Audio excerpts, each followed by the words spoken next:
This video teaches you how to add content to your AutoText gallery, as well as how to insert it into other documents.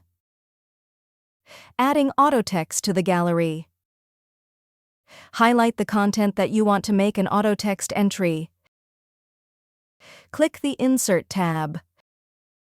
Click the Quick Parts menu. Click the AutoText menu. This opens your AutoText gallery, which is where you'll find your AutoText in the future. Click Save Selection to AutoText Gallery. This opens a form. Fill out your AutoText preferences and click OK. Inserting AutoText into a document. Click the location where you want to insert AutoText. In the Insert tab, click Quick Parts. Select AutoText on the menu. This opens the AutoText gallery. Click the AutoText you'd like to insert.